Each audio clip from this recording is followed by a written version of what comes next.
Senhoras e senhores, boa tarde. Sejam todos muito bem-vindos ao terceiro dia de trabalho do terceiro encontro brasileiro de proteção eletromagnética, com o tema As radiações eletromagnéticas e o cuidado com nossas crianças. Este evento é organizado pela Rede Brasil pela Tecnologia Segura, EMF Brasil, Celular e Saúde e Ionize Brasil, com apoio do Ministério Público do Distrito Federal e Territórios, Instituto Federal do Rio Grande do Sul, Amibras, Associação de Medicina Integrativa do Brasil, Abrampa, a Associação Brasileira dos Membros do Ministério Público de Meio Ambiente, Rede Latino-Americana de Ministério Público Ambiental, Escola Pan-Americana para Estudo e Tratamento da Dor, Academia Ibero-Americana de Medicina Biológica e Odontoestomatologia, FUNAM, Fundação para a Defesa do Meio Ambiente, BEMER Brasil, Angevan Ozonomatic, Healthtech Laboratório, Lemos Laboratório, Rede Latino-Americana por la Tecnologia Segura, Latam XTS e campanha Slow Phone. O primeiro tema a ser discutido hoje é Movimentos Internacionais de Proteção Eletromagnética. Nossa mediadora é a Daniela Perlato, advogada em Direito Ambiental e presidente do EMF Brasil, que a partir de agora tem a palavra para apresentar os painelistas convidados e coordenar os trabalhos. Boa tarde a todos os espectadores do terceiro encontro de proteção eletromagnética brasileiro. Eu sou a Daniela Perlato, advogada ambiental e presidente da IMF Brasil. Nosso comitê dá as boas-vindas à doutora Estela Michalidou, presidente da Comissão Nacional de Cyprus, Ambiente e Saúde da Criança, e perita da Comissão Europeia e da Organização Mundial de Saúde em riscos em saúde ambiental. Damos a boa-vinda à doutora Erica Mallory Blythe, fundadora do FIRE, Iniciativa de Médicos para Radiação e Meio Ambiente, médica com mais de 10 anos de experiência no Reino Unido, membro honorário da Sociedade Britânica de Medicina Ecológica, médica conselheira na Associação de Radiofrequência Científica da Oceania e da Eletrosensibilidade Britânica, membro das regulações internacionais sobre radiações não ionizantes. Boas-vindas também ao doutor Ronald Melnick, ex-toxicologista sênior do Programa Nacional dos Estados Unidos, por mais de 28 anos no Instituto Nacional de Saúde e Ciências Ambientais, autor de revisões científicas para a Organização Mundial de Saúde, da pesquisa sobre o câncer, que classifica as radiofrequências possivelmente carcinogênicas. Passou um ano no escritório de Ciências Políticas Tecnológicas da Casa Branca e é colega emérito do Instituto Ramazzini, na Itália. Boas-vindas também a Theodora Scarrato, diretora executiva do Environment Health Trust, junto com a doutora Deborah Davis, epidemiologista e toxicologista, fundadora e presidente da Environmental Health Trust, ex-ministra do governo Meio Ambiente do governo Clinton nos Estados Unidos e que infelizmente teve um imprevisto e não poderá estar presente no nosso encontro. It is an honor to have all of you serious expert professionals on this path to inform citizens of the world about the risks of radio frequencies. Welcome to our panel, and I'll give you the word to Dr. Stella from now on. Please, Dr. Stella, welcome. Good afternoon, everybody. Again, I have to say that it's a real honor for me to be in this very interesting conference. Many thanks to the organizers for the kind invitation, and especially Sylvia and Alina for all the support they gave to materialize this. And so my intervention today will be a sort of continuation of what I have told in the first day. And I think the speakers after me also show clearly that here we have a very big problem, we have a very high risk, with a lot of implications on children's health, in particular, not only now but in their whole life later on, and especially I am very much concerned about the impact on the developing brain of the children, but also we know that we have a big problem today because there is a controversy of ideas. The governments are not willing to take measures. And we have the INCRIP and WHO and all these who claim that the only problem is thermic effects, but we know very well that we have biological effects. So the question is what we can do to this, to protect our children, at least to minimize the exposure. Either you have to stand by and waiting the governments to do things, or we have to do something ourselves. And this is what, as a Cyprus National Committee on Children's Environment and Health, have as a mandate. So please, could I have the first slide, please? So as a committee, we are committed to contribute towards minimize the exposure of the children via raising awareness, via education, and of course we try also within our terms of reference, which is set by the government, and we have a real advisory role. So we try to influence also the policy makers. In particular, we try to influence the parliament, which in Cyprus has the great power, but also we advise the Minister of Health and other ministries in relation to this issue. The next slide, please. Can I have the next? Yes. So, as I said, it's a very difficult task, because we have one hand, the higher obstacle, to my opinion, the highest obstacle is the position of the European Union, is the position of WHO, and all these that are claiming that there is no problem, in simple words. So the governments are taking into consideration those positions, and they are not very, very willing to do something. So we try to push at the policy level, and we try to explain that, yes, here is a case where we have to implement precautionary principle, because precautionary principle said exact that it should be implemented when we don't have the absolute proof of the problem, which is the case so far. I mean, we don't have absolute proof yet, but we have strong evidence, and the impact on health are very serious. So we have to combine the science that we have now with precautionary principle. And this is the main argument that we provide at the Parliament and also at the Ministry of Health. The second, and we managed at least in 2017 to halt the big project was about to Wi-Fi every school in Cyprus. So we halt this project, we stopped this project, and we had a decree on the behalf of the Ministry of Education, which prohibits Wi-Fi at nurseries and public elementary schools. It was one step which is, I consider, very important, at least.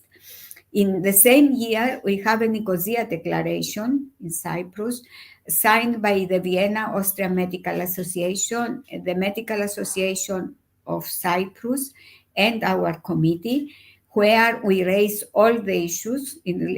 Everything is on our website, on the English version. You may see all the documents. So in this declaration, we raise up the issue of need to make new standards which are relevant to the biological effects, which will be relevant to the real exposure which we face now, and not minutes of exposure as it is provided in the INCRIP limits, etc. We raise the issue that we need to take precautionary action, protective measures at schools, at hospitals, etc. The one very important thing from my experience, which I would like to share with you, is that try in your country to have a good cooperation with the medical community, the doctor community, the medical association, pediatric association. We are fortunate that in our committee, both the medical association and pediatric association are represented. And all our activities, I mean, especially at the policy level, are signed by those organizations along with the national committee. So this creates a very dynamic situation where it's not that easy to say, oh, this is not so important, is a committee says so. It's not only the committee, but it's the medical community in the country. So this is something which you can invent. And of course, we pay a lot of attention in training professionals like doctors and teachers. We participate usually in the annual seminar of the Medical Association, of the Pediatric Association. And also we make special training courses.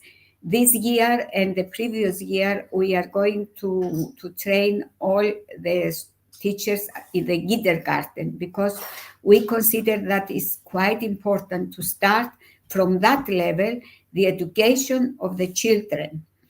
And we believe that the children can be empowered. We have the experience with another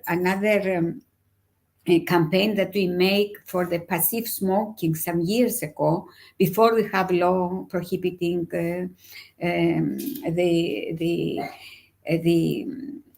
prohibiting the ETS. So before that, we had a campaign and we trained the small kids at the elementary school, and it was fantastic how the kids demand from their parents not to smoke in the house, not to do something which is bad for their health. So we put a lot of emphasis on training of the teachers in the kindergarten, and to provide for them material which can be used at the kindergarten. And one example is the video that you are going to see at the end of this presentation, which intends actually to make the kids sensitive enough to understand that the telephone are not a choice, that the digital devices are not a choice for them, and when and how they can be used by them. So, and we have also another intervention at the Parliament during 2019, 2 interventions in relation to the discussion on 5G. I presented in first day what we have proposed to the Parliament, together with the Medical Association of Cyprus. I can repeat it if you allow me. First of all, we ask to ban the use of wireless internet and wireless devices in all schools for children up to age of 15, to establish free from 5G protective zones around schools, playground, nurseries, and hospitals. Third, to promote biological safe criteria in assessing the exposure of children as an intermediate measure to the change of limits, which will take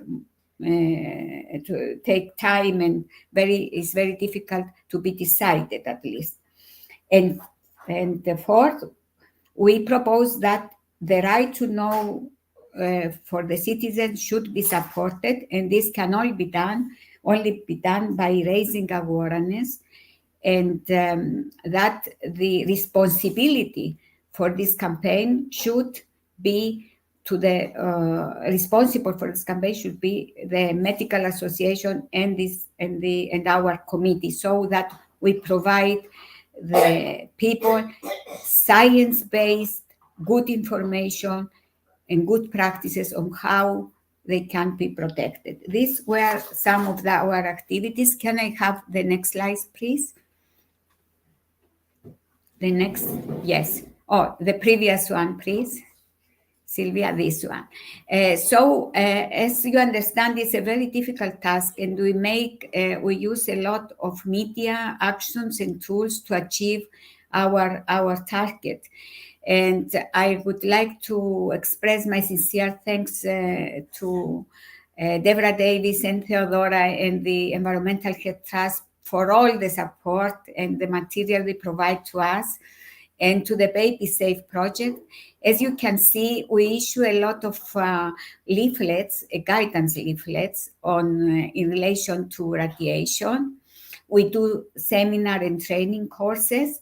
We interviewed by TV in Cyprus, and some programs we provide information to the people on how to deal with this issue, what is the science behind, and what we need to do to protect the children. This year we have a series of podcasts under the umbrella of Child Shield. One of the aspects is related to the protection from non-ionizing radiation, and we have also a big campaign promoting the wired connection of the wired internet connection instead of Wi-Fi, especially for children during the COVID period, where they spend a lot of time in home doing distance learning. So we had this guide on safe internet connection. Next slide, please. Here is our campaign, travels on buses around Cyprus and says, don't irradiate me, learn how to protect me. This was the message on the buses. The next slide, please. Here is a part of our small pilot project in Magarios Pediatric Hospital, where we managed at least to reduce exposure in the intensive care unit and in the unit of the preterm kids by disconnecting Wi-Fi and provide wired internets, any wired internets, and advise the people not to use their mobile phones, not approaching the beds of the children with their mobile phones unless it is on flight mode. And we teach also the parents there with various material that we provide to them, that they can hear music, they can take photos, they can make videos, but all this has to be done under flight mode to protect the children. The next slide, please. Here is our campaign of 2022-2023, with the aim to protect the fetus. In Cyprus, we have the Center of Preventive Medicine, Americos Argiriou, where all the newborn kids are brought for a preliminary control. So we cooperate with this and with Magarios Hospital and the Medical Association, and we distribute a package for all the new mothers which are visiting this center. We use the Baby Safe booklet. We get the kind permission to translate it also in Greek language, and we are very grateful for that. We distribute also our book, which is only in Greek, but provides a lot of information regarding many toxic factors which are in home, including environmental tobacco smoke, including pesticides, etc. This is a booklet having everything which a mother should know. Here is the risk, what can I do? And also we make some, in this year, we are going to make some presentation to pregnant women at Macarius Hospital. And also we have a video for pregnant women. This is our campaign. The next slides, please. This is ongoing. And now we are going to launch a new campaign in 2023, named Shields for Protecting Our Children from Toxic Factor, which is under the auspices of the Minister of Health, which is very important. We had a meeting with him and we discussed, and he decided to put it under his auspices, this campaign. And it has three targets. The first one is safe and age-related exploitation of technology, which is a big problem now, because we know that those digital devices are provided to infants, to babies, to small kids, to everyone. So we want the people to be educated, and of course, in this we include the aspects of how to use safe those technologies with wired internet, with flight modes, etc. The second is related to the tobacco smoke, which is not only the tobacco, the classical tobacco, but we have also the e-cigarettes, which is a big problem now because the people consider that is safe for everybody, that is not a problem, which is not the case. And the last, which will be done at the end of the year, is in relation to climate change and the child health. This is our new campaign. Next slide, please. And about our videos are provided, any country can use them if they like. If they ask us, we give the permission to do so under certain conditions without any money involved, of course. It's free of charge, but we need to have some provisions. So we can provide those videos without any subtitles, and then they can, each country can put subtitles in their own language, and we have already translated in English, French, German, Estonian, Hebrew, Swedish, Czech, etc. And our videos have been adopted by the Austrian Medical Association. The German version is under their auspices, and we are very honored with this. We go to the next slide, please. Next slide, please. Dr. Stella, this is the last slide. The last, okay. This is. I think I had something else, but I forgot to put it on the slide. But nevertheless, what I wanted to say is that there are a lot of things that we can do. We don't have to wait from the governments to take the initiative, because this would be very slowly, particularly as member of European Union. Cyprus is a member. We can expect our government to do anything which is not made at the European Union level.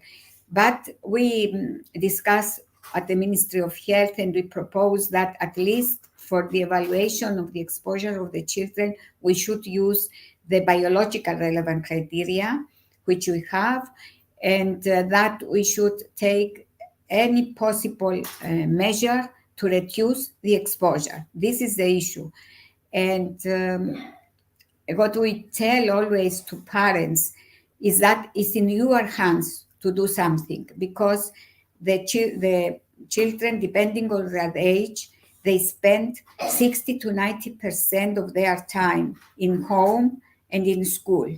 Even those two places, we try to minimize the exposure by using, for instance, wired internet, by using in home less devices. We don't use Wi-Fi's in home. We use less devices. We explain to them that if you use, the more devices you are using, the more exposure you have in your home. And it's not only the antennas, which is outside, but it's what and how you work in your home. And here is your decision to do something. So this is our approach, and I would like to thank you for your kind attention. Thank you very much. Can we see now the video, please?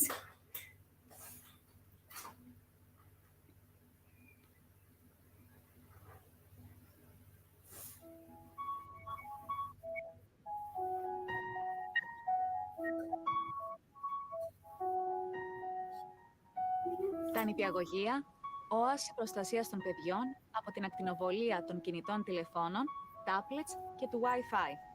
Μαθαίνουμε τα παιδιά μας πώς να προστατεύονται.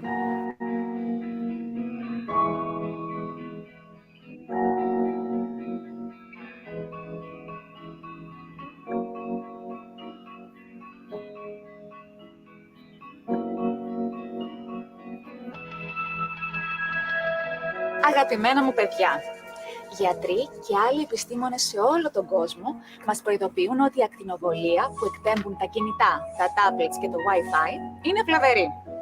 Μπορεί να βλάψει την υγεία και ιδιαίτερα το κεφαλάκι μας. Την ακτινοβολία δεν τη βλέπουμε γιατί μοιάζει με αόρατες φλογίτσες. Εσείς τα παιδιά είστε πολύ ευαίσθητα στην ακτινοβολία. Πώς να προφυλασσόμαστε?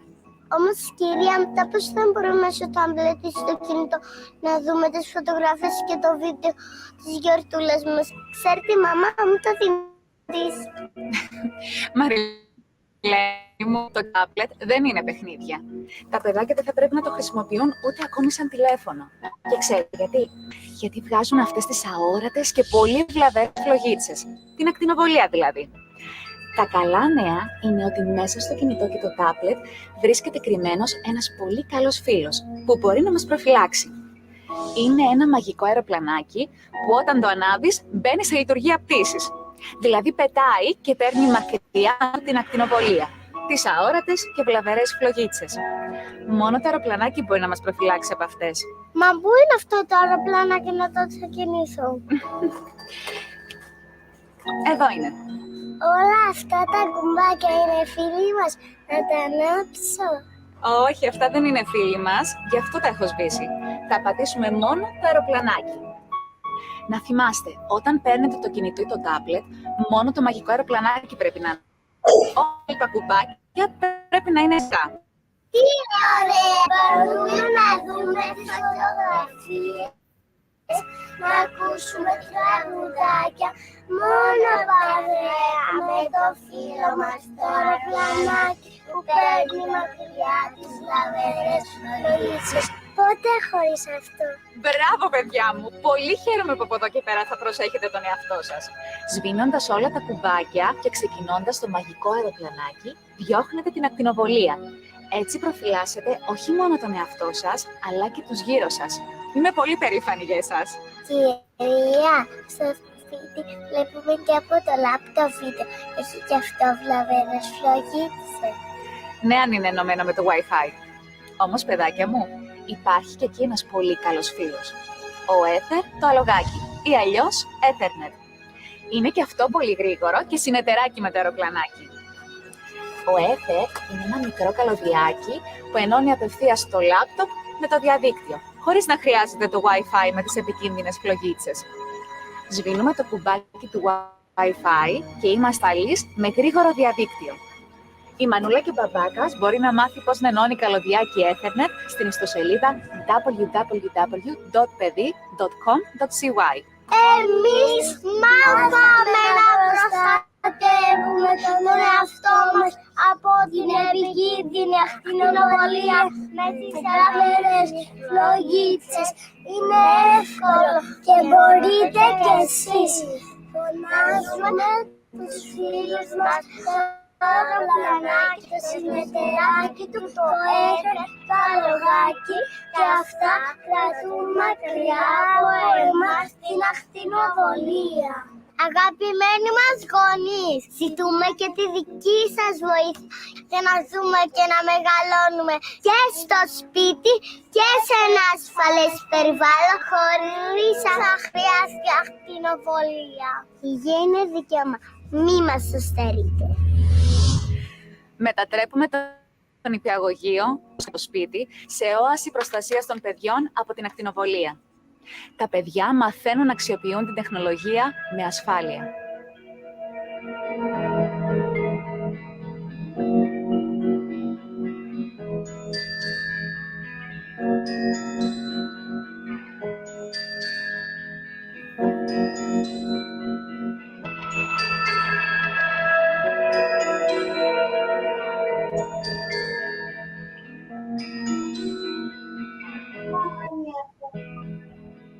Να σου το δείξω που να τελειώσουμε. So this was our video. And it's the first time that is presented. I mean, it's the first... Is this the first time? It's the first time, yes. So we honor your seminar with this, yes. It just finished. Thank you very much for the inauguration here on our channel. That's very nice. Thank you. So, thank you. Thank you very much, Dr. Estela, for your presentation. So I give you the word to Dr. Erica Mallory Blythe. And eu gostaria de falar para os nossos espectadores que o vídeo da doutora Estela será também traduzido, legendado para o português logo mais. Então, eu passo a palavra à doutora Erica. Dr. Erica, please.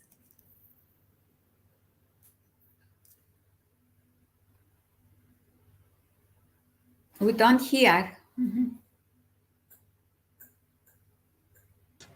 Sorry, I was muted. Would you like me to share my screen or will you be swapping it? Yeah, great, thank you. And can I forward the slides from there? Let me just try. I'll go back and forth. No, I can't forward those slides. So shall I share the screen? Hi, Dr. Erica. You can just press Alt and Tab and come back to your presentation that it's already on the presentation mode. Okay, thank you. Okay, is that working? Press again, please. It's on my screen. Yes, but it didn't change the slide. Maybe you should share screen again. Okay. So it says stop sharing. So I'll stop sharing for a minute and then I'll start sharing again. Yes, please. Okay. So I'll come out of this one. Sorry for the delay for you guys. And I'll start sharing again. So share screen.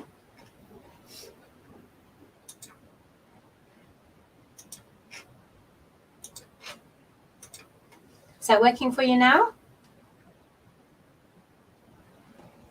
Yes, it's working. Great. Thank you. Okay. Thank you. So I'm Erica Mallory Blythe. I'm going to be speaking about the child vulnerability to health effects of non-ionizing radiation. And I'm going to do this in conjunction with a paper that's recently been released from a group I've collaborated with, International Commission on Biological Effects of Electromagnetic Fields. I'm a special expert for that group and the founding director of Physicians' Health Initiative for Radiation and Environment, or FIRE Medical. So this is the paper that we recently released, and this will be spoken about in more detail by Ron Melnick. So I'm just going to focus on one assumption here, which is that there are no differences in absorption of RF EMF or susceptibility to this radiation for children. This assumption underlying the current guidelines is incorrect, and I'm going to share a bit of information about why that is. To do that, it's really useful to look back in time for a moment. So the same group who have set many current guidelines, the ICNIRP, in 2002 admitted that there are variations in tolerance and highlighted children, the elderly, and chronically ill as all potentially more susceptible, and questioned whether they might therefore need separate guidelines to safely accommodate that group. I think they certainly do, either that or a singular guideline which really safely, genuinely takes all of these groups into account.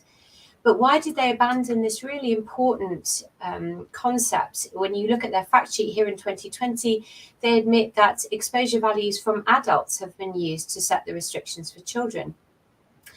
Now, their reasoning behind this is because they say they're basing all of their health data on one parameter, essentially. That is core body temperature. So children have an excellent ability to thermoregulate, and what they have said is that because children's core temperature doesn't increase more than adults, that means they are safe from all potential health effects, which is a gross oversimplification of the truth. And in the ICBE paper under Assumption 7, you'll see references for all of these figures demonstrating that we would expect potentially 5-fold the radiation absorption in the eyes of a child, about double potentially in the brain, 10-fold in the bone marrow of the skull, and up to 30-fold potentially in certain substructures within the brain like the hippocampus. This was illustrated some years before that by this important graphic from Omgandi looking at the modeling of absorption into the brain of a child when compared with that of an adult. And you can see how much more deeply the radiation would penetrate that brain.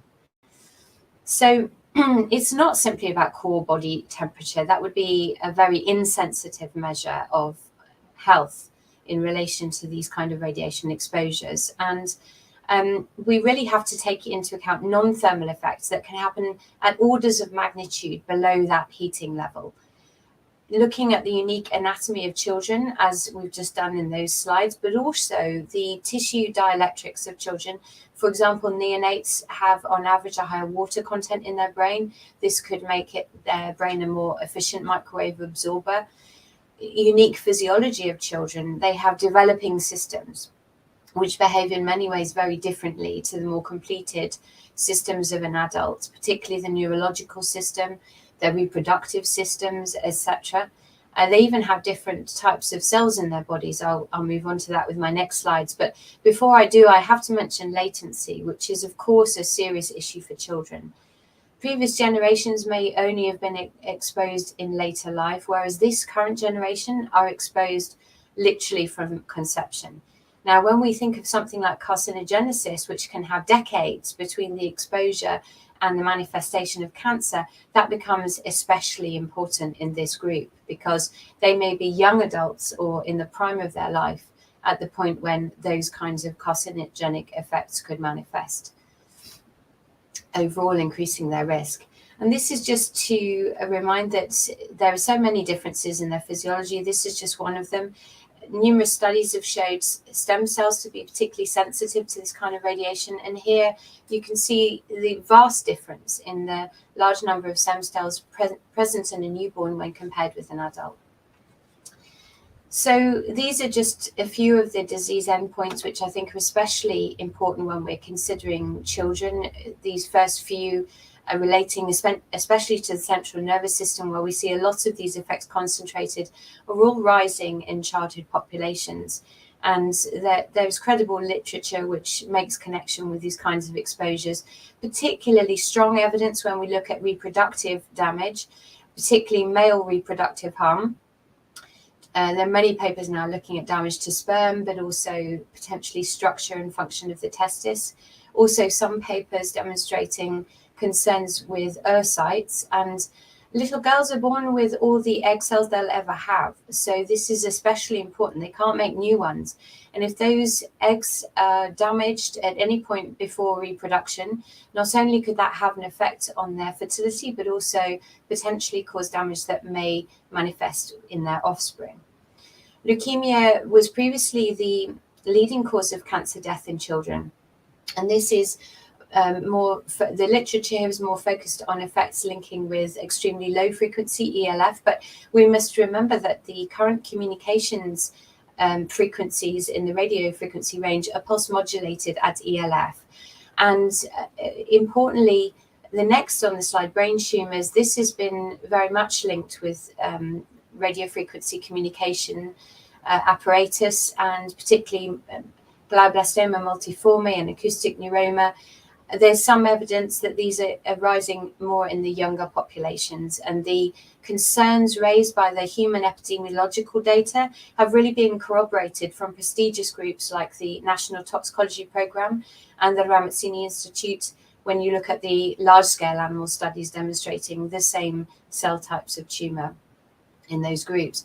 And we must mention briefly breast cancer. John West has published a case series of very young women who had breast cancers directly behind the antennae of the phones.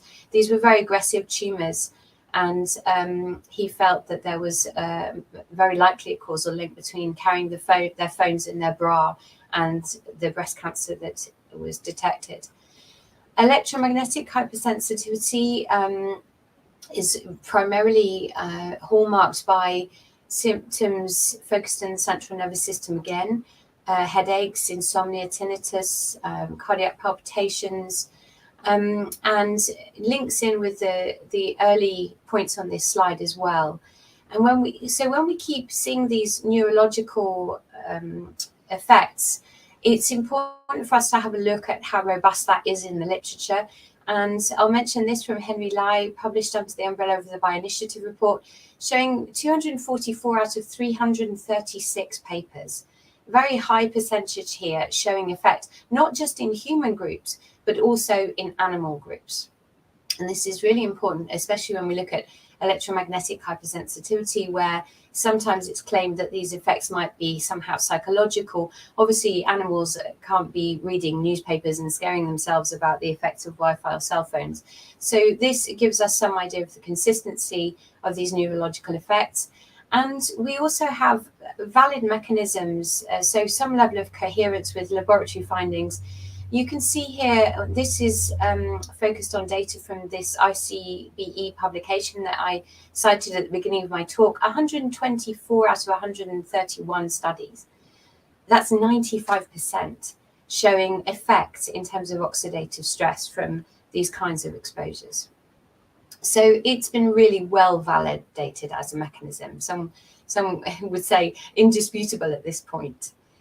So when we look at the health of children, and let's take a common scenario where children are exposed to this kind of radiation in school. So let's think about use of Wi-Fi in school. When we're computing that, we need to think carefully about risk versus benefit. And I've mentioned just a drop in the ocean of some of the endpoints which we're concerned about here in terms of risk. And the International Agency for Research on Cancer has designated this as a group 2B carcinogen, possible human carcinogen. So even just taking that risk alone, we need a really seriously demonstrable benefit to outweigh that risk in this young, non-consenting, and I would now go on to say non-benefiting group, because actually Wi-Fi in schools isn't there for essential education to children. It's there for ease of access to staff generally. They can access the internet using hardwired connections and mitigate all of these risks. So it's a really black and white scenario. We should be protecting our children in school absolutely immediately. Now, some governments have put out some information, and I want to say a massive thank you now to Dr. Mikhailidou. You just heard those incredible resources put out by the Cyprus National Government and with support of the Austrian Medical Chambers. Just a brilliant and important step forward to educate parents, schools, governing bodies, policymakers. France, with their ban on Wi-Fi in kindergartens and restricting under 6, these kind of movements forward we need to be seeing rapidly in all countries, not just a few. This is just the NHS leaflet from the UK with a very humble warning here, which is in fine print, saying that children and people under 16 should really only be using mobile phones for essential purposes. But the problem with this is that they did not disseminate that really important information.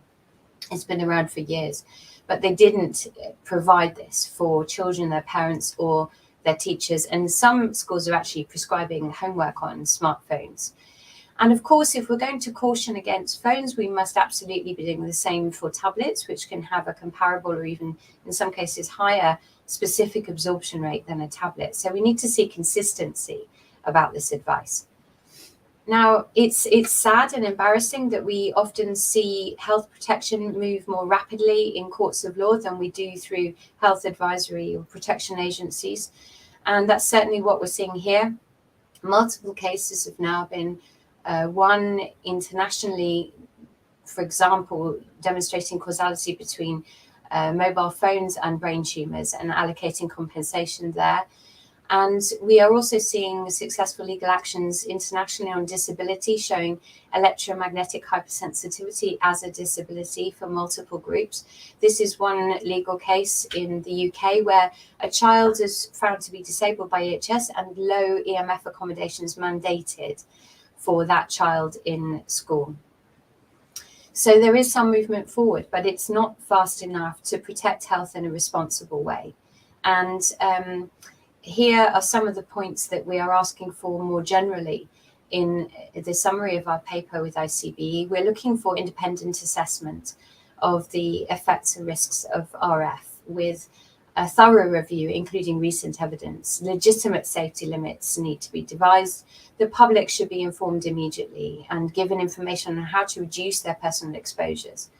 We need to see an immediate moratorium on further RF emissions and prioritize protecting children. So how do we do that, protect our children? Well, we can remove using flight mode, replace using hardwired alternatives, and reduce using shielding techniques. It sounds so simple on this slide, but in reality, in the complex digital world that we now inhabit, this can be really challenging. But we need to start, and starting with children and focusing on children is an excellent place to begin. So thank you so much for listening, and muchas gracias to this fantastic Brazilian team for highlighting this really important and rapidly evolving issue. Thank you so much.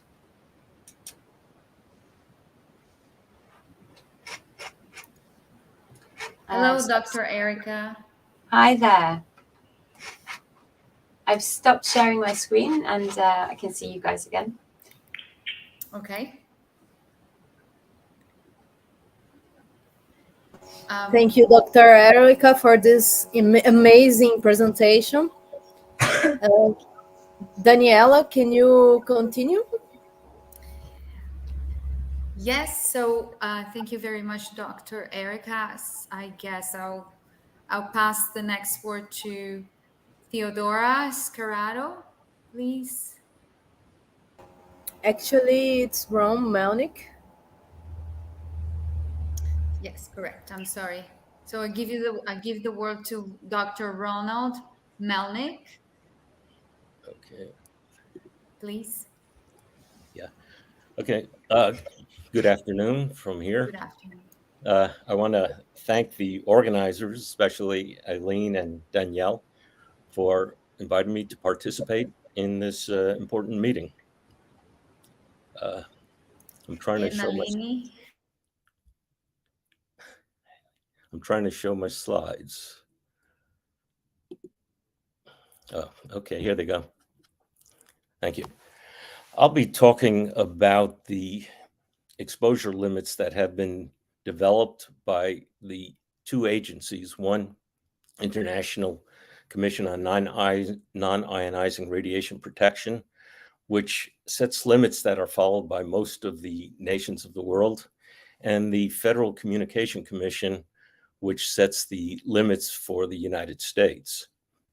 And I will try to show through a number of assumptions that have been made that the assumptions are not valid, and therefore the exposure limits are not valid for protecting health. I'll be speaking, as I mentioned, I think the introduction was in Portuguese, so I'm not sure what was told about me, but I'm retired from the National Toxicology Program, where I led the design of the NTP study on the carcinogenicity of mobile phone radiation in experimental animals. And I'll be speaking on behalf of the International Commission on Biological Effects of Electromagnetic Fields. Now, this commission was organized fairly recently. It's multidisciplinary consortium of scientists. We have doctors, professionals, Two of the eminent scientists who participate in this are Claudio Fernandez and Alvaro de Sales. And these are individuals who have been involved in research related to the biological health effects of electromagnetic fields. And the purpose is to make recommendations to protect humans and the environment and other species from any harmful effects of non-ionizing radiation. As mentioned, we recently published a paper, it was about 6 weeks ago, in Environmental Health, and we looked at a number of assumptions that underlie these exposure limit determinations. Two of the assumptions are explicit. Others, if they are not addressed in the guidelines, we feel that the assumption is that they do not matter. So we have derived 14 different assumptions, and I'll be addressing a number of these as I continue. Now, the electromagnetic spectrum extends from low frequency up to very high frequency where there's high photon energy. The area that we're mobile phone radiation is in this region of about 1 to 2 gigahertz. That is what has been used for years. But with 5G, the introduction is going to move that over to around 30 gigahertz, for which there is essentially no information. And there's talk of even moving this up further into the millimeter wave. This would be higher frequency radiation. Now, to address the issues of the assumptions, I first want to go into the basis for the exposures that limits that have been established by the ICNIRP and the FCC. These go back to studies that were conducted in monkeys by the Navy, US Navy Department in the 1980s. And what the studies were based on were rats and monkeys that were trained to push a lever to obtain food. And after they were trained, they were exposed to radio frequency radiation at different frequencies and power levels. And what was reported was that at approximately a specific absorption rate, this is a measure of the internal absorption of the energy, that at that level of 4 watts per kilogram and higher, the response rates were decreased. This occurred in rats and in monkeys as well. And with monkeys, in addition, there was a 1 degree rise in their body temperature. So a few things about this. One is the number of animals that were studied in these particular groups was very small. There were 8 rats and 5 monkeys. And this is the basis for the exposure limits that are being used throughout the world. The studies were 40-minute or 60-minute durations. These are acute exposures. They don't tell you anything about long-term exposure. And they're only a single endpoint, this behavioral response to pressing a lever. This does not meet any reasonable standard for characterizing the potential of a hazardous agent. However, ICNIRP and the FCC made assumptions. The assumptions were there would be no adverse effects occurring below the putative threshold SAR of 4 watts per kilogram. And any reported biological effects would be due to excessive tissue heating. That would be the only possible biological effect of non-ionizing radiation. And because, if you recall that electromagnetic spectrum that I showed you, the energy is lower in non-ionizing radiation, therefore does not have sufficient energy to break chemical bonds and ionize molecules. And it cannot by itself cause DNA damage because it doesn't have enough energy to break the bonds within the DNA molecule. So based on this 4 watt per kilogram, which they considered then to be a threshold dose, nothing happens below it, guidelines were aimed at protecting against adverse effects that might occur due to increases in body temperature of 1 degree. And based on that threshold, they set thresholds for workers of 1/10 of the 4 watt per kilogram, being 0.4 watts per kilogram, and for the general population, 0.08 watts per kilogram, another 5-fold factor for what they considered safety. Those are the whole body exposures. However, for local tissue, the levels are for workers 8 watts per kilogram over any 1 gram of tissue for the FCC, and 1.6 watts per kilogram over any 1 gram of tissue for the general population. ICNIRP sets higher levels, 10 watts per kilogram over a larger cube of tissue for workers, and for the general population, it's 2 watts per kilogram. Now, what's the difference between whole body and local exposure? If you're holding a phone next to your head, the antenna, this is a pen, not a phone, the antenna is right next to your head. It doesn't matter at that point what the whole body exposure is, because the radiation is emitting right into the head. And therefore, the important value is the 1.6 or 2 watts per kilogram exposure. And you can obtain this kind of information from your mobile phone by looking up under the general setting for legal and regulatory, and it will provide you with an RF exposure information.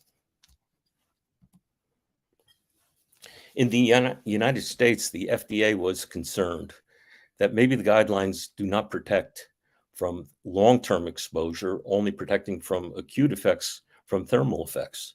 So they requested to the NTP to conduct carcinogenicity studies of cell phone radiation in experimental animals, and this was to provide the basis to assess the risk to human health. In 2011, the International Agency for Research on Cancer held a review evaluation of RF radiation carcinogenicity and came up with a categorization of possibly carcinogenic to humans. This was based on information from human studies, which was called limited evidence, but limited evidence by IARC is defined as having causal interpretation being credible. However, certain factors such as bias could not be eliminated with reasonable confidence. There were also some animal studies of initiation promotion studies. And based on that, this was a panel of approximately 24 scientists who came to this conclusion, and that's made a lot of news. It also led to a lot of burst in energy in RF research. However, in 2020, ICNIRP and FCC reaffirmed their previous exposure limits to RF radiation.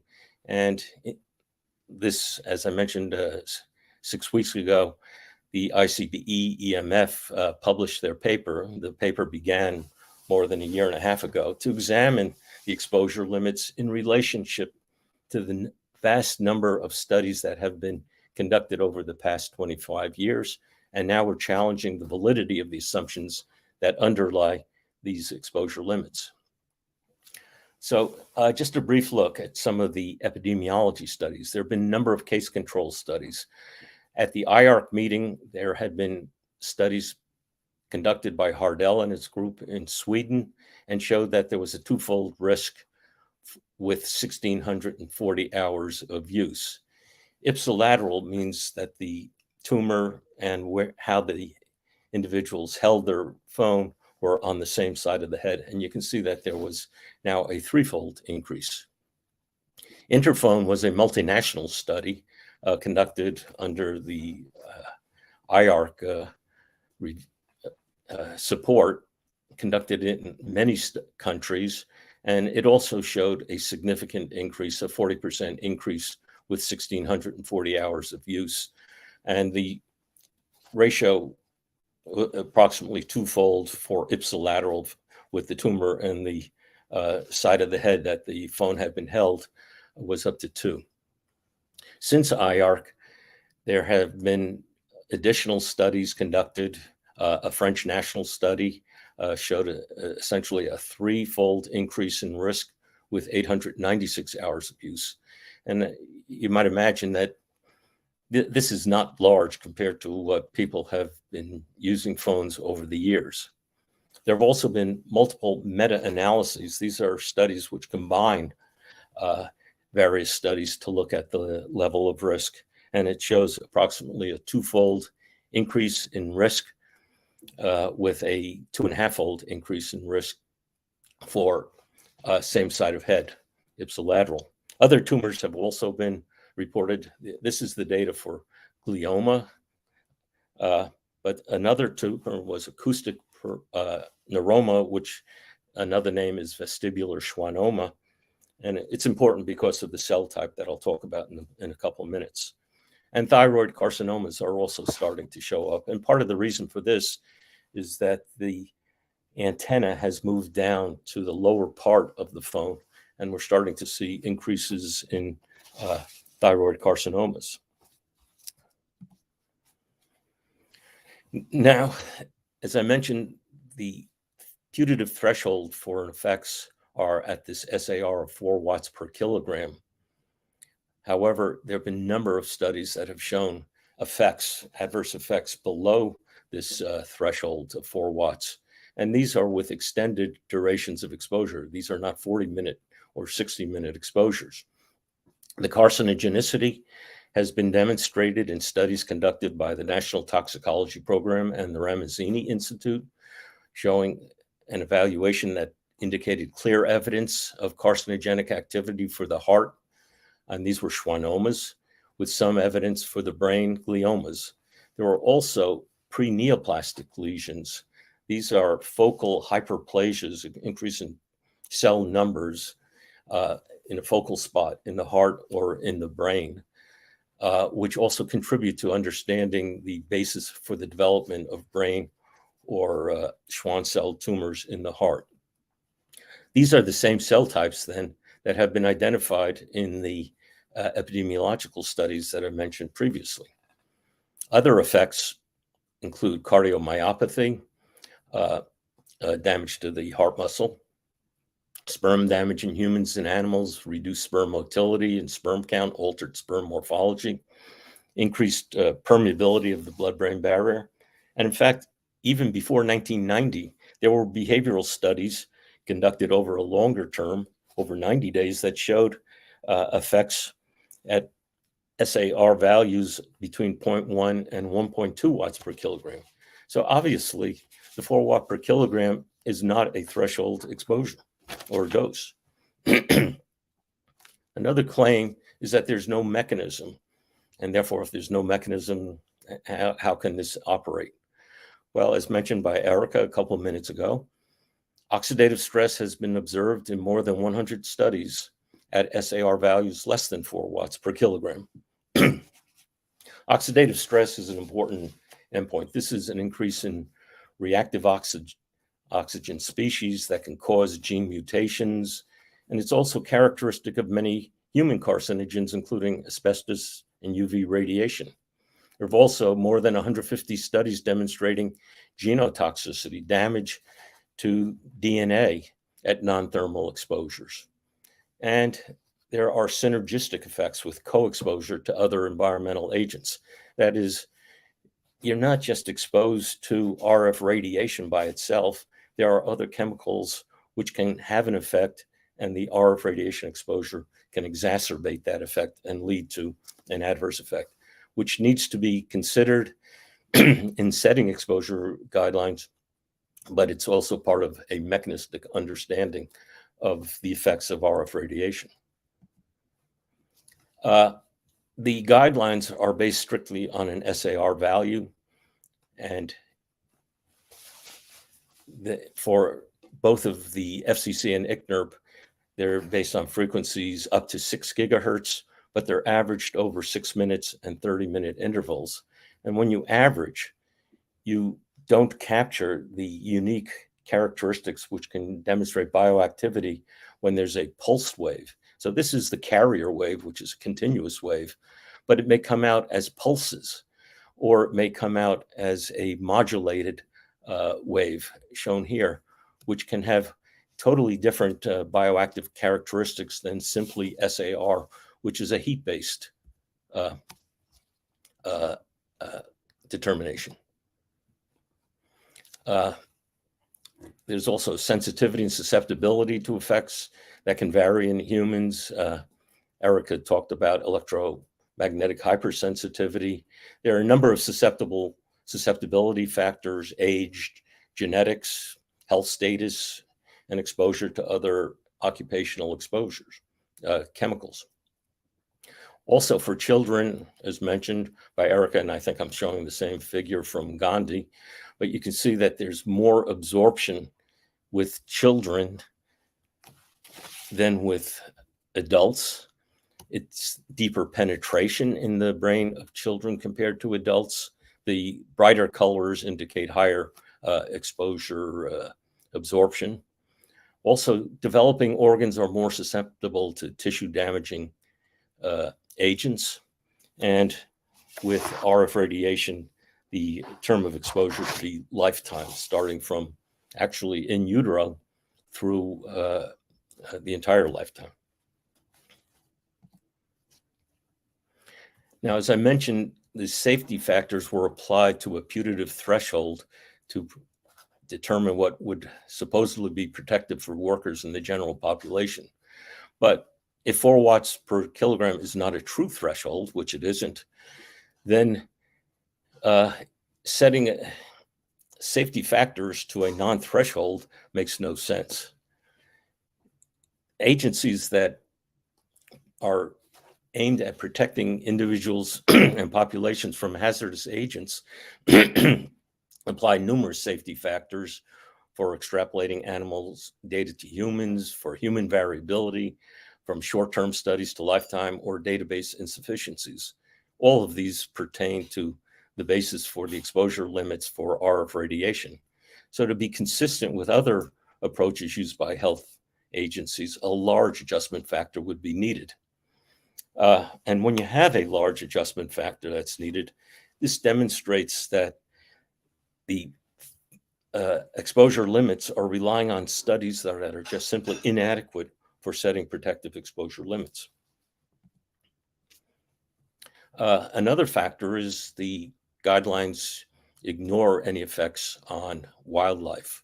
And as we know, many non-human species use the Earth's geomagnetic fields for activities such as orientation, seasonal migration, mating, finding food, nesting, and that number of non-human species have magnetic sensing processes to sense low intensity changes in electromagnetic fields. And there's literature, a lot of literature demonstrating that RF radiation has disrupted the migratory patterns of birds, their orientation, and effects on bees. And lastly, when we come to 5G, it's assumed that because the penetration of the higher frequencies, as I mentioned, these would be up to 27 gigahertz. They're high frequency, but they don't penetrate well. And therefore, it's assumed that this would also not be a health problem. But there are no adequate health studies on the health effects from exposure to high frequency radiation associated with 5G. So we might ask, well, will the exposure to the higher frequency waves compromise the skin's ability to provide protection from pathogenic microorganisms? This is part of the purpose of the skin. Will it exacerbate the development of skin diseases? Will it increase sunlight-induced skin cancer? What about damage to the eyes, the lens and cornea, or to the testis? And will it adversely affect wildlife populations? So based on the information that we provided in this large paper, we've made a number of recommendations. One is there needs to be an independent assessment on the health effects and risks of radiation and it's urgently needed with the development of health protective standards for workers and the general population, especially for children and pregnant women. We need to take into account all of the information that has been generated on the effects of RF radiation over the past 30 years. Public health agencies should inform the public of health risks of RF radiation and promote exposure reduction strategies. This would be promote precautionary measures. Some of them just say, if you're concerned, this is what you can do, but they need a stronger position in the meantime. Radiation-free areas are needed for individuals with electromagnetic hypersensitivity. Manufacturers should be encouraged to develop and implement technologies that reduce emissions to users of wireless devices. And this type of technology actually already exists. And further, deployment of 5G networks should be stopped until risks are assessed and safety is demonstrated, not simply assumed. Thank you.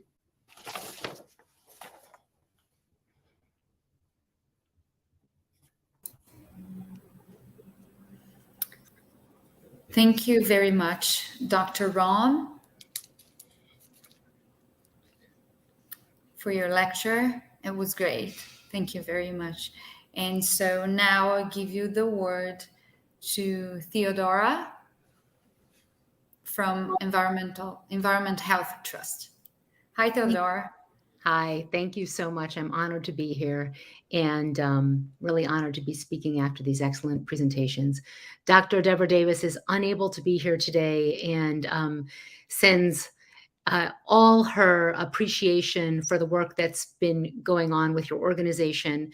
Please go to our YouTube, actually, where we have some of our most recent talks that were just given with some international experts if you want to continue your journey on this issue. So I'm going to talk today about policy, and in addition to what we've heard from Cyprus, what other countries are doing. Although I have to say, Cyprus is really leading the way in protective policy.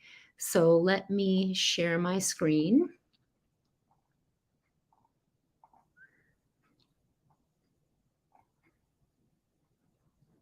Okay, can you see that? Okay, wonderful.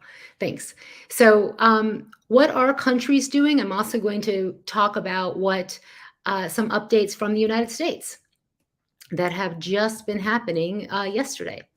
But taking a step back, last year, after we sued the Federal Communications Commission for their outdated and irrelevant limits, which Dr. Melnick has just really spot on reviewed, the court ordered that the FCC provide a reasoned explanation for its decision to keep these limits. The FCC was mandated to show how it reviewed the science that was presented to them on the impacts to children, the impacts of long-term exposure, the ubiquity of wireless devices, and the way we have current technology now, which is everywhere, and in so many modulations and forms and so many devices, which is an issue that the FCC never even had before it when these limits were put forward in 1996. So far, there has been no response from the FCC, from their court mandate. And our organization, as well as several experts around the world and in the United States, submitted a legal filing to the FCC requesting that they take action. You can go onto our website to read those filings, but we're looking at next steps because it's egregious that we haven't seen any action from the FCC, considering how widely wireless and cell phones and 5G and now 6G and 7G, which is proposed, is proliferating across the world. So despite evidence indicating adverse effects, the FCC states that the limits adequately protect children. We know this is inaccurate. The American Academy of Pediatrics has long urged the FCC to adopt limits that account for the unique vulnerabilities of children and pregnant women, as was described by Dr. Mallory Blythe and others. And the California and Massachusetts medical associations have both passed resolutions regarding radiofrequency radiation. And as was discussed earlier, the medical association's involvement is so critical. The Athens, Austrian, Cyprus, the International Society for Doctors for the Environment, Switzerland Doctors for the Environment, and Irish Doctors Environmental Association, and many others actually have been issuing proclamations, statements, recommending that and recommendations that children reduce exposure, and also explaining how to reduce exposure, which is very important. So some news that just happened a few days ago is that the New York Community Board, they represent a section of New York City on the east side of Manhattan and Roosevelt Island. They are calling to halt 5G in the city. This is a community board of residents. And if you see in this picture, this monster pole, which is really what it is, they are putting up, their proposal is actually for 2,000 poles and wireless installations in the city. And since they've been going up right in front of people's homes, the people have been speaking out on this. So that just passed 2 days ago. And I want to show you a video of what is going on. Here's someone's apartment in New York City, and this is the 5G antenna right outside their window.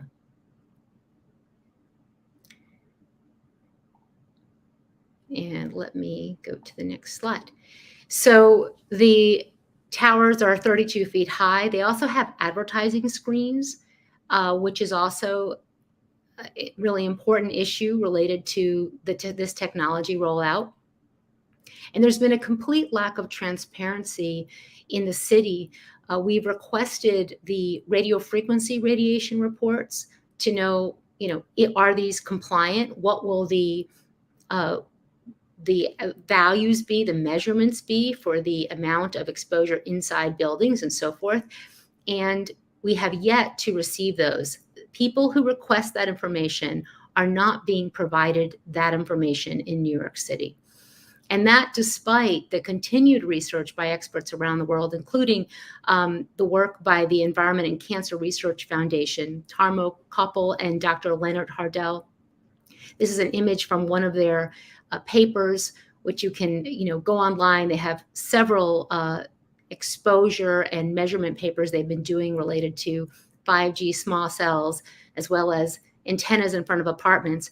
But in this one, where they looked at the city of Columbia in South Carolina, they found hotspots and areas where there was higher exposures. And they mapped out the exposures and found these higher levels from these small cells, because now the antennas are closer to the ground. And of course, there's close range exposure.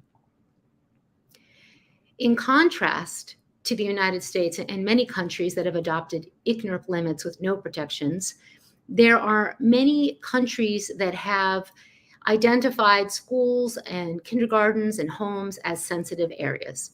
And they have more stringent exposure limits. They might have extra oversight where they take regular measurements of those areas, or some have bans or restrictions on cell towers near schools.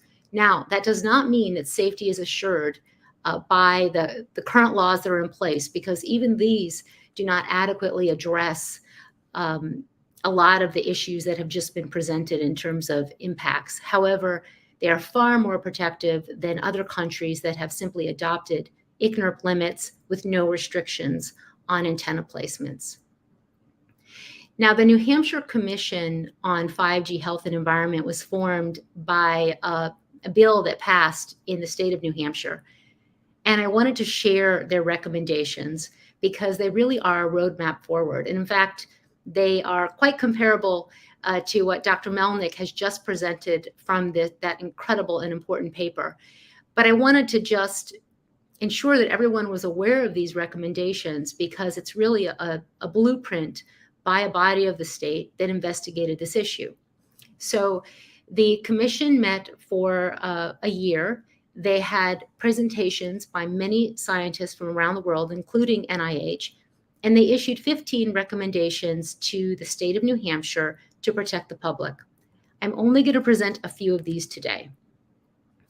They recommend an independent study of 5G health effects and environmental assessment of the impact, which of course has not been done at all. There has been no environmental assessment of 5G deployment in the United States and what all of these hundreds of thousands of cell antennas placed, not just in front of homes, but near trees and in protected ecological areas and so forth. There simply has been no adequate environmental review of the implications of that.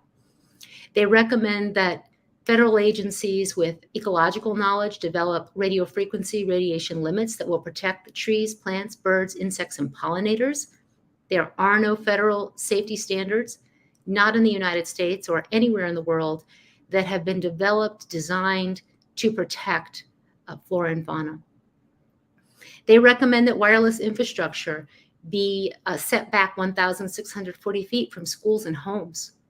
And in fact, the New Hampshire state was looking at a bill that would have done just that for the state. They ultimately recommended that there be continued bills to address this issue, and you can go online to watch those proceedings. But suffice it to say, there is a lot going on in New Hampshire on this issue.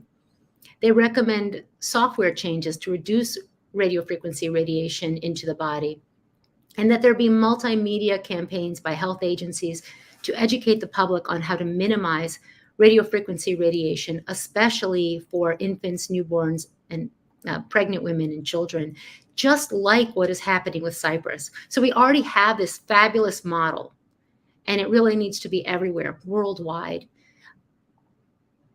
They recommend that schools and libraries replace Wi-Fi with non-radio frequency radiation emitting networks, such as hardwired Ethernet connections. Now, as Dr. Mallory Blythe discussed, in her country, there are recommendations to reduce exposure to children, but most people don't know about it. And in fact, there are over 20 countries that have recommendations by their public health agencies that say very clearly that, with straightforward, clear advice, that you should reduce exposure, and especially children. However, most people in those countries aren't even aware, not all of them, but that such recommendations exist, but they do on websites and so forth. And we need to get that out to the public. Unfortunately, in the United States, they say, if you are worried, which is not clear nor straightforward. The French government, in fact, has an order that when you buy a phone, there's consumer information on how to reduce radiation to your body, like use speakerphone, use a hands-free kit. They say that children and adolescents should limit their time on phones. And they also say to keep the equipment away from the stomachs of pregnant women and adolescents. And there's been so much science presented. I'm not going to go into the science. You can go to Environmental Health Trust, where we have lists of scientific research. But one of the important issues, we often talk about cancer, but is those impacts the developing brain that Dr. Mallory Blythe talked about. This is research from a group in Turkey that does studies where they count brain cells, and they expose animals and then look at what happens inside the brain, and they find decreased and damaged brain cells in several studies. So you have your control, you're exposed. And this was some of the research that the Federal Communications Commission ignored and did not respond to, that was on the record. And yet this is a very typical situation that we see all around the United States. I can tell you that I did this with my babies because I didn't know, and I wore my kids right on my chest, and I had that phone right there. Thankfully, it was 20 years ago when we didn't use his phones as much as we do now. But this is the reality, and people are not being told that phones should not be on the bodies. Children should not be using phones and wireless devices. Belgium and France actually have banned the sale of mobile phones designed for very young children. They also have banned the advertising for children, and that's because of the radiation. This is a screenshot from an awareness program that French Polynesia has, where they educate the public. They have a multimedia campaign educating the public on all the things that emit electromagnetic radiation in your home. You got your cell phone, your smart TV, your router, your video games, and then it's a whole video. They talk about the smart light, the cordless phones. I actually put the text in. They don't have the text in there. The microwave. They also talk about low frequency fields, magnetic fields as well. Yet in many countries, we have nothing, no information. In fact, we're told that everything's just fine. And as Dr. Michailidou talked about, there are restrictions on Wi-Fi in Cyprus, also in France and French Polynesia and Israel, and several municipalities in Spain and Belgium. They have banned Wi-Fi in kindergarten, and there are also restrictions on wireless and Wi-Fi in elementary schools in France and in Israel. Now, there's a lot of updates happening in the United States, and just super briefly, I talked about New Hampshire, how they have voted to move forward with laws to address this issue. The Wyoming governor wrote a letter to the FCC requesting immediate action to address the research and update their policies as necessary for the health and well-being of all citizens, including the most vulnerable, our children. And the Massachusetts Pittsfield City Council just wrote their state delegation requesting they call on the FCC to respond to the court mandate. And there's all kinds of other actions in the United States that you can find at Environmental Health Trust. I also want to share with you our new website, which is an educational website on how to reduce exposure. It's at healthytechhome.org. And we have information on what medical associations are doing and what you can do in your home to reduce exposure. And we highlight a lot of what's been presented here today, especially from Cyprus. And you can also go to environmentalhealthtrust.org for more information. And please sign up for our newsletter to stay updated on everything that is going on. And that is all. I hope I didn't run over too much. Thank you very, very much, Theodora. That was a great explanation and showing us how the 5G antennas look like.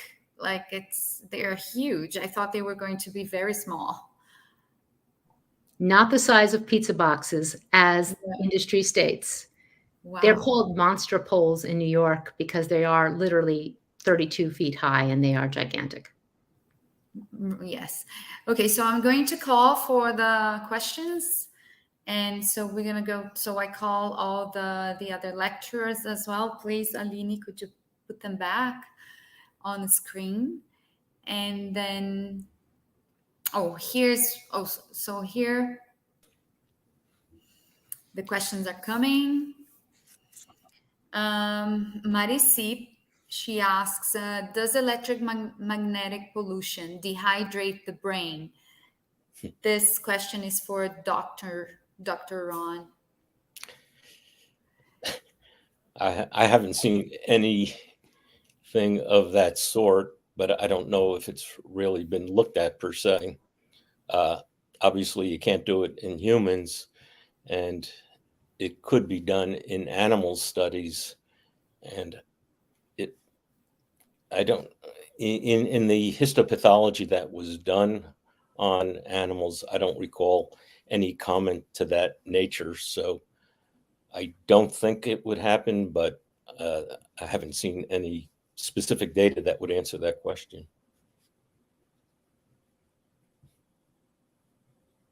Another question to Theodora. How did the mainstream media in the US report on FCC limits? Was that any challenged? Was that any challenge by EHT? Was the general public aware of it? There were some news stories that came out when the court case was determined. However, the FCC is maintaining that their limits are protective.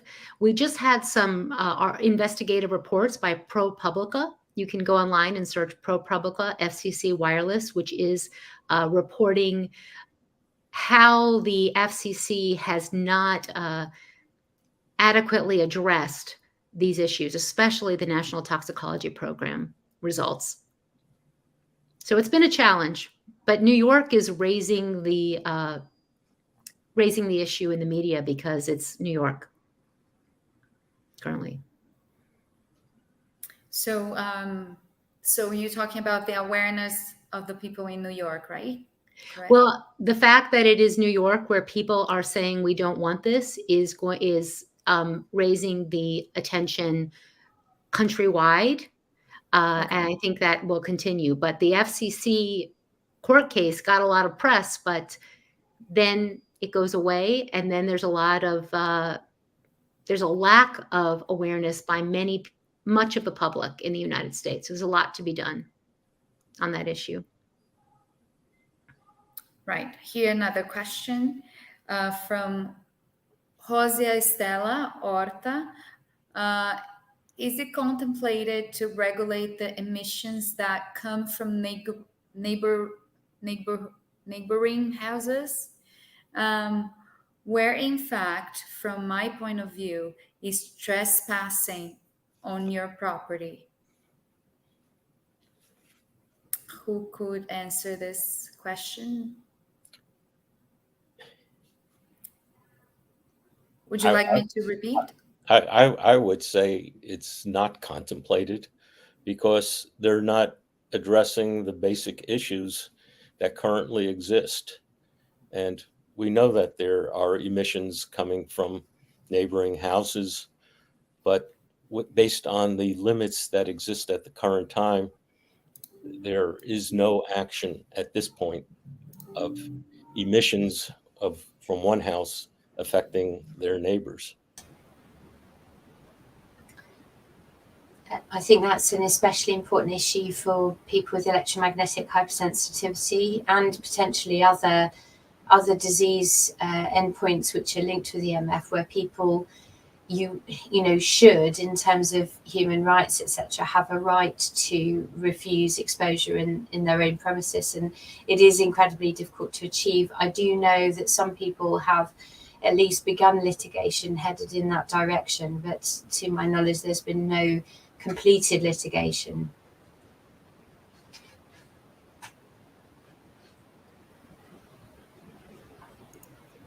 Excellent. Is there any more questions? No more questions after that. Okay. So,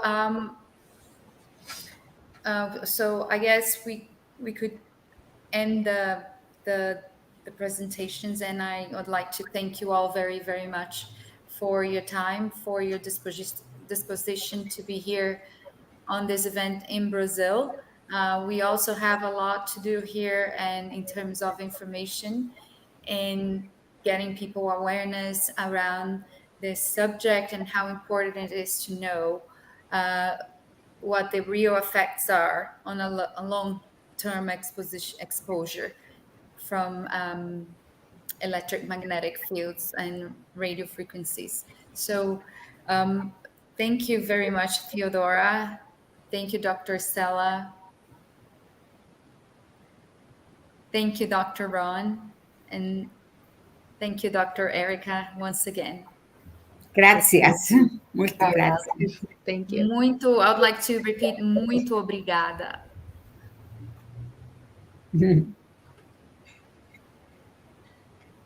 Thank you, everyone. Thank you so much for those amazing presentations. So we are going to end here now, okay? Thank you so much. Thank you.